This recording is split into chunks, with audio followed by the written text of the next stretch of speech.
spoke of people being rich and very, very rich. It seems to me there's a difference between being rich and being wealthy. I assume you consider yourself to be both. Which is the more important to you?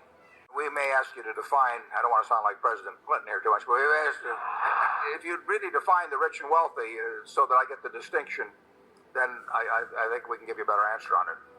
Well, in my mind, being rich is having an awful lot of money. Being very, very rich is having even more. And being wealthy doesn't necessarily equate to having a lot of money. Well, what does it equate to then? I just want I think I know what you mean, but I still want you to clear it up before I give you an answer on it.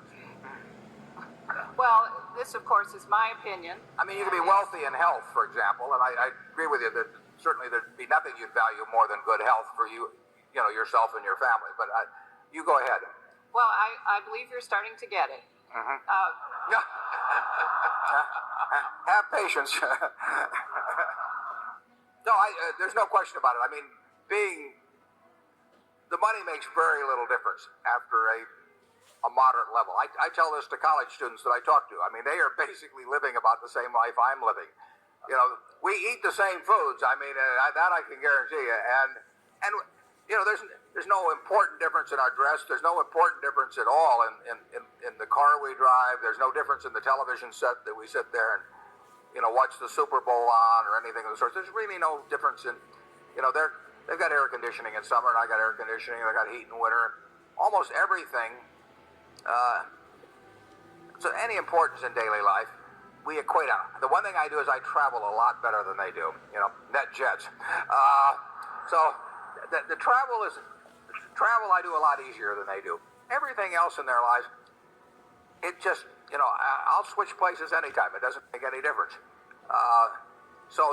Then you get down to the things of health and who loves you. I mean that's if you have a minimum level of, you want to have enough so that you eat 3 times a day and that you sleep in reasonably comfortable surroundings and so on. But everybody in this room has that, and yet some of the people, by the definition that you've given, are obviously much more wealthy than others, and it's not measured by their net worth if you define it that way. And I don't disagree with that definition. I might not use the term wealth in describing it, but I'd certainly maybe call it well-being or something of the sort.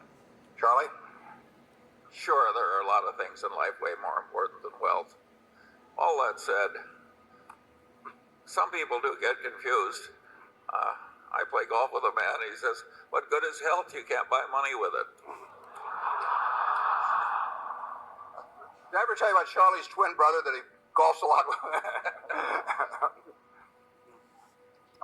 No, I'll take health anytime, incidentally. Yeah. So will I. No, the important thing, even in your work, is to an extreme extent, it seems to me, is who you do it with. You can have, if you're going to spend 8 hours a day working, the most important thing isn't how much money you make. It's how you feel during those 8 hours in terms of the people you're interacting with and how interesting what you're doing is and all of that. Well, I consider myself incredibly lucky in that respect. I can't think of anything I'd rather do, and I can't think of any group of people I'd rather do it with. And if you ask me to trade away a very significant percentage of my net worth, either for some extra years or being able to do during those years what I want to do, I'd do it in a second.